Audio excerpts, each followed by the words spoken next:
Tu as un portfolio mais zéro contrat. Dans cette vidéo, je vais te montrer les 5 erreurs qui bloquent la majorité des créatrices UGC et comment les corriger.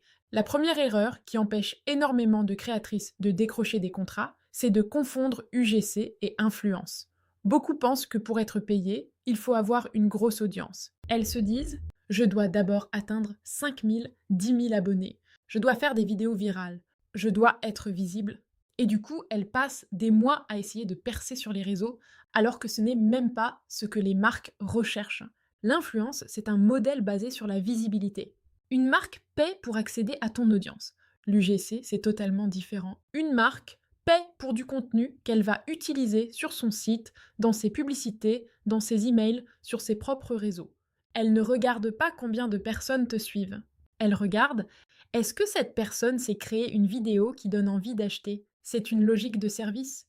Tu es là pour résoudre un problème marketing, pas pour être célèbre. Tant que tu cherches à devenir influenceuse, tu joues un jeu beaucoup plus difficile.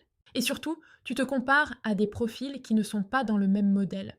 En UGC, ce qui compte, c'est ta clarté, ta crédibilité, ta capacité à structurer un message et ton professionnalisme, et ça n'a rien à voir avec ton nombre d'abonnés.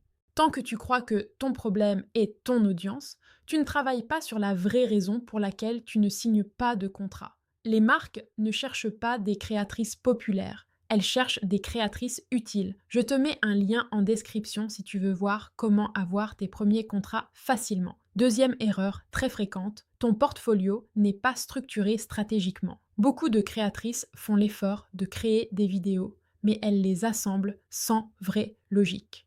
On voit un peu de skincare, un peu de sport, un peu de cuisine, une vidéo drôle, une vidéo lifestyle. Et au final, rien ne ressort clairement. Le problème, ce n'est pas la qualité, c'est le manque de cohérence. Quand une marque arrive sur ton portfolio, elle doit comprendre en moins de 30 secondes qui tu es, à qui tu t'adresses, ce que tu proposes, et si tu corresponds à son univers. Si elle doit réfléchir, elle part. Un autre problème très courant, c'est les vidéos jolies, mais sans stratégie. De beaux plans, une belle lumière, mais aucun message clair. Une marque ne cherche pas seulement de l'esthétique, elle cherche quelqu'un qui comprend la vente. Est-ce que tu montres un hook? Est-ce que tu structures ton message? Est-ce que tu comprends les objections? Si ton portfolio ressemble à un feed Instagram, il ne ressemble pas à un outil marketing. Un bon portfolio UGC n'est pas un album souvenir, c'est un outil de conversion.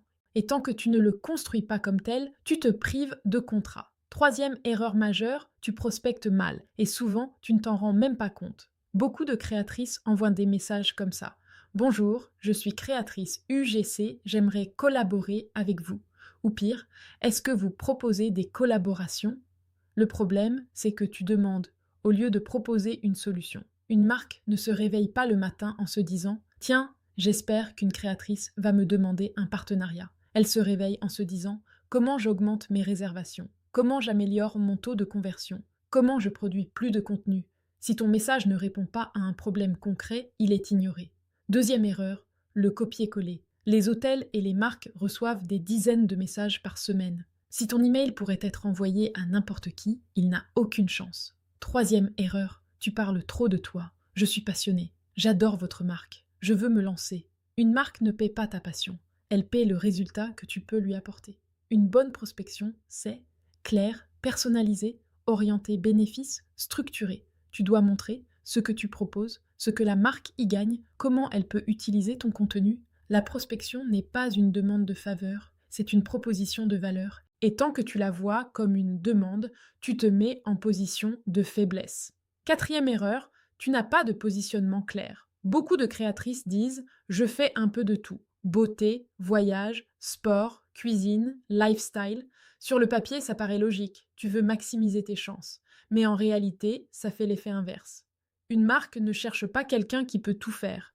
Elle cherche quelqu'un qui correspond parfaitement à son univers. Si tu es positionné UGC voyage, un hôtel comprend immédiatement pourquoi tu es pertinente. Si tu es positionné UGC bien-être 45+, une marque santé sait que tu parles à sa cible. Mais si ton positionnement est flou, tu forces la marque à réfléchir. Et en marketing, quand on doit réfléchir, on ne décide pas. Le positionnement rassure. Il simplifie le choix. Il montre que tu comprends un secteur, que tu connais ses codes, que tu sais à qui tu parles. Être spécialisé ne te ferme pas des portes, ça t'en ouvre plus rapidement. Les créatrices qui décrochent des contrats régulièrement ont presque toujours une chose en commun. Elles sont identifiables. Et l'identification crée la confiance. 5e erreur, tu veux des résultats rapides, sans vraie méthode. Tu envoies 3 messages, pas de réponse. Tu doutes, tu changes de niche, tu modifies ton portfolio, tu testes une autre approche, puis encore une autre. Résultat, tu ne laisses jamais le temps à une stratégie de fonctionner. L'UGC n'est pas un modèle miracle. Ce n'est pas je poste une vidéo et l'argent arrive. C'est un système basé sur la régularité, l'amélioration, l'ajustement et la méthode. Beaucoup abandonnent trop tôt. Elles pensent que le marché est saturé, que les marques ne répondent pas, que ça ne marche plus. En réalité, ce qui ne marche pas, c'est l'absence de structure. Les créatrices qui signent des contrats ne sont pas forcément plus talentueuses. Elles sont plus constantes. Elles comprennent que c'est un processus. Elles testent, elles ajustent, elles relancent. Et surtout, elles suivent un cadre.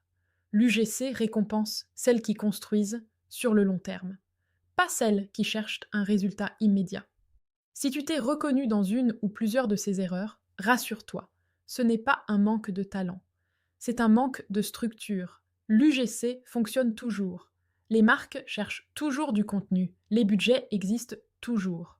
Mais en 2026, ce sont les créatrices qui ont une méthode claire qui signent, celles qui comprennent la différence entre influence et UGC, celles qui ont un portfolio stratégique, celles qui prospectent avec une vraie proposition de valeur, celles qui ont un positionnement identifiable et celles qui sont constantes. Si tu veux éviter ces erreurs et avancer plus vite, le plus simple est de suivre un cadre structuré. C'est pour ça que je te recommande d'aller voir la formation UGC Voyage. Elle t'explique comment construire ton portfolio, comment approcher les marques et comment décrocher tes premières collaborations, même sans audience. Le lien est en description. Prends le temps de regarder le programme et vois si ça correspond à ton projet. Parce que la vraie différence, ce n'est pas ton potentiel. C'est la décision que tu prends après cette vidéo